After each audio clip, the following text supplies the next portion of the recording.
की हैबत हमारे इन शहीदों की कुर्बानियों से, हमारे इन शहादा की अजमतों से और हमारे इन फौजियों रेंजर के इन नौजवानों की कुर्बानियों से आज पूरी दुनिया हमारा तस्लीम कर चुकी है।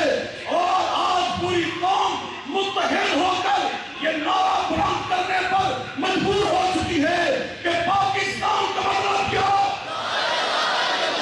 मिलकर बोले पाकिस्तान का मतलब क्या, ललकार कर बोले पाकिस्तान का मतलब क्या, अफवाज पाकिस्तान से रिश्ता क्या, अफवाज पाकिस्तान से रिश्ता क्या। आखिर में अपनी अस्करी क़यादत, अपनी सियासी क़यादत, इनकी अजमत को सलाम पेश करता हूँ। जनाब नेवी के स्टाफ और नेवी के सरबराह नवीद अशरफ साहब और इसी तरह हमारे चीफ मार्शल इज्जतमाब जनाब ज़हीर अहमद बाबर साहब और हमारे जनरल हाफिज सैयद आसम मुनीर साहब, वजीर आजम मियां शहबाज शरीफ साहब और आपकी पूरी टीम और खास तौर पर आज की इस बलद को सजाने वाले मलिक नसीर अहमद खान साहब, मलिक मोहम्मद अहमद खान साहब, मलिक अहमद सईद खान साहब, हम आपको यकीन दिलाना चाहते हैं पाकिस्तान की सलामती के लिए, पाकिस्तान के तहफ़्फ़ुज़ के लिए, पाकिस्तान के इस्तेहकाम के लिए अल्लाह की कसम उठाकर कहता हूँ, दामे दिरमे कदमे सुखने हम आपके साथ होंगे। जहाँ का पसीना गिरेगा 25 करोड़ आवाम अपना खून गिराने के लिए तैयार है, तैयार है।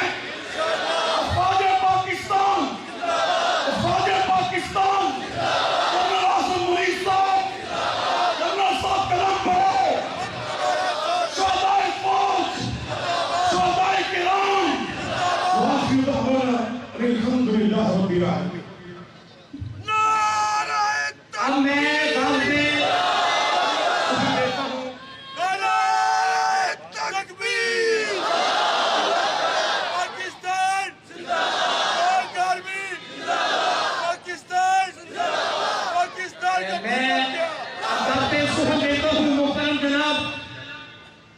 मोहम्मद अहमद खान साहब को कि वो तशरीफ लाए और गैबाना नमाज़ें शुरका हज़रात से फिदा फरमाए। जनाब मोहम्मद अहमद खान इधर ही बना लो, इधर ही सही कर ले यार।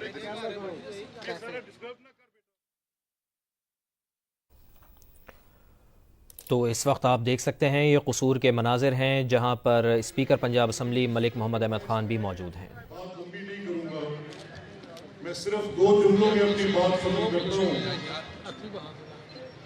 मैं अफवाज पाकिस्तान को, जनाब आर्मी चीफ को, जनाब एयर चीफ को, जनाब नेवल चीफ को, पाकिस्तान की एक एक दुआ करती हाथ उठाती माँ को, एक एक बुजुर्ग को, एक एक नौजवान को, इस बुनियाद पर कि ये आज मेरी जिंदगी का सबसे काबिल फख्र लम्हा है, मैं आपको इस बात पर भी मुबारकबाद पेश करता हूं कि ना आप डरे, ना आप झुके, आपकी तदबीर भी बेहतर, आपका वार भी बेहतर।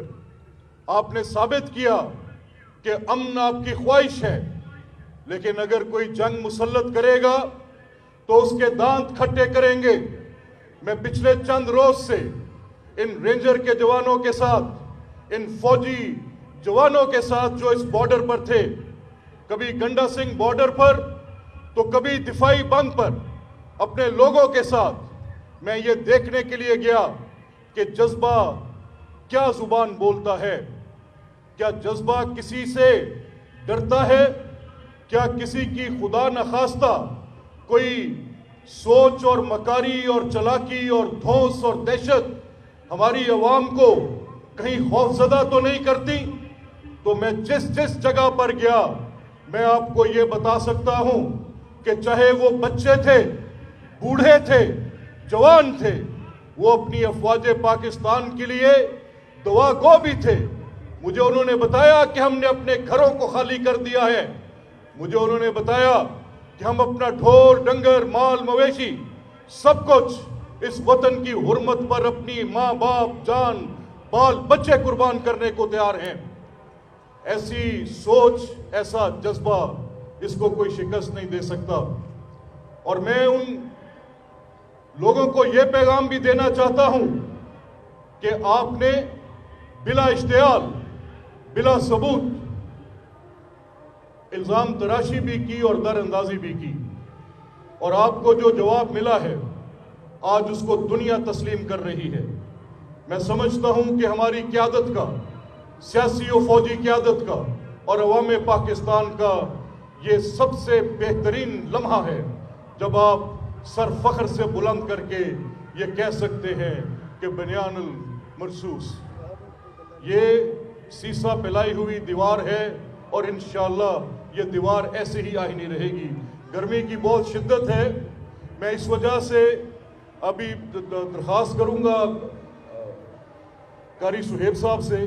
कारी साहब, शिद्दत बहुत है तो मेरा ख्याल इसमें आप जनाजा पढ़ा दें, वो छोड़ दें, वो आप पीछे खुद ही शामिल होते रहेंगे। पीछे कुछ सिक्योरिटी की वजह से बैरियर कर दिया था, लेकिन लोग अब आके शामिल हो जाएंगे, आप पढ़ा दें।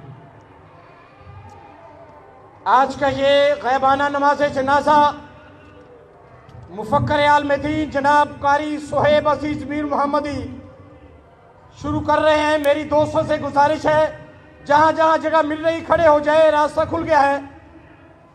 ये पीछे जो लोग काफ़ी काफिलों में आ रहे हैं, ये अब क्योंकि माइक लगे हुए हैं, जनाजे में खलल पैदा होगा, कोई पीछे भाग के जाए अपना, तू जा बेटे इजाज़त जोइया, तू जा पीछे, वो पीछे माइक शाइक बंद करा दें। जनाजा शुरू होने लगा है, शामिल होते जाएंगे खुद ही।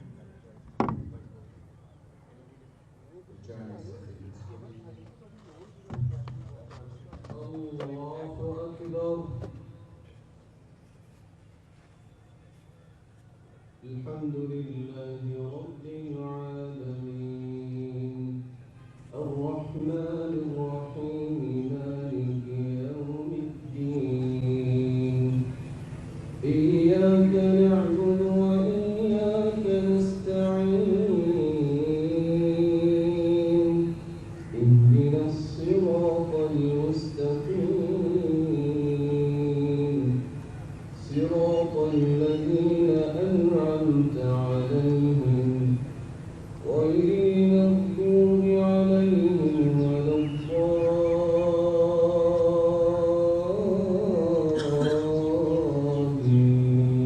الضالين آمين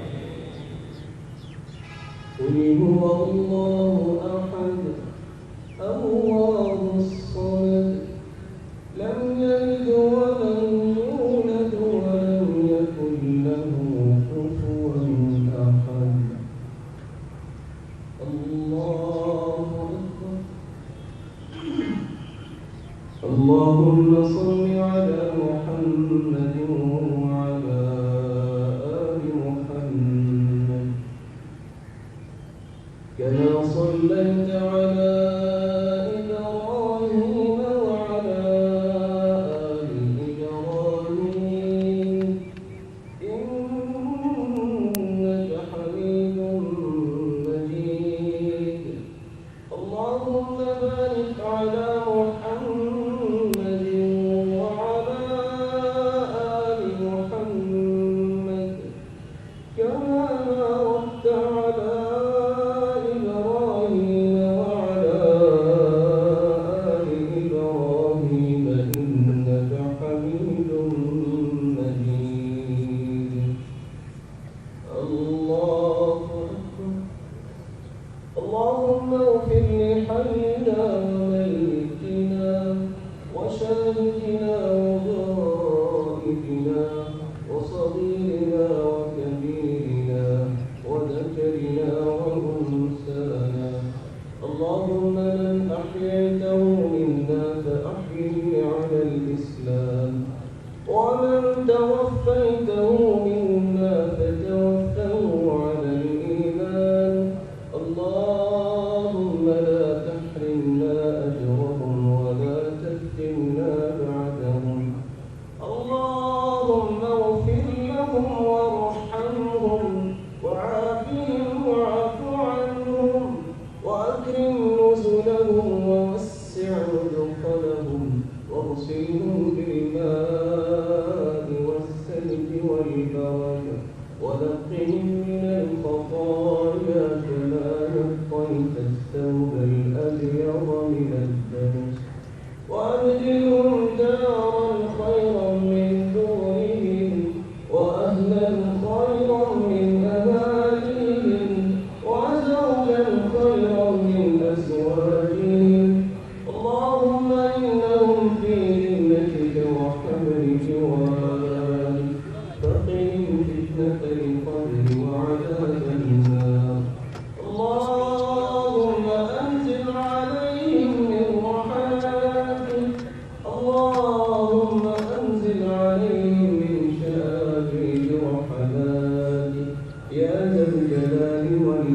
العالمين.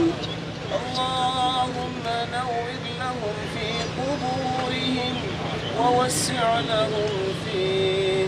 اللهم نور لهم في قبورهم ووسع لهم فيه. اللهم ألبسهم لباس الجنة وأفرش لهم فراش الجنة وافتح لهم أبوابا من الجنة. اللهم أدخلهم الجنة. اللهم أدخلهم الفردوس الأعلى. اللهم اغفر لجميع موتى المسلمين الذين شهدوا لك بالوحدانية ولنبيك بالرسالة وماتوا على ذلك. وارحمنا اللهم إذا صرنا إلى ما صاروا إليه. اللهم عليك باليهود الهنود الغاصبين وعليك بالنصارى المعتدين. اللهم فارنا فيهم عجائب قدرتك يا قوي يا عزيز. الله أكبر. السلام عليكم ورحمة الله. السلام عليكم ورحمة الله. السلام عليكم ورحمة الله.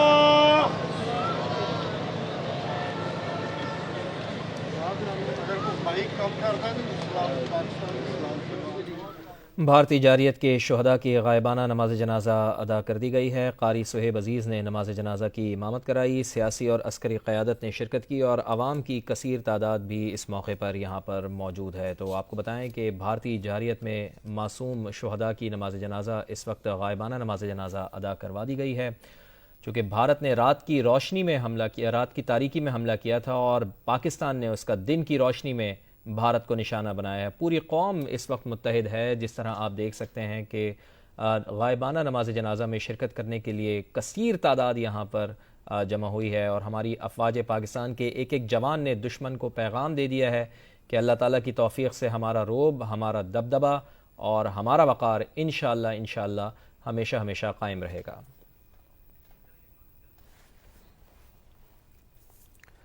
और अभी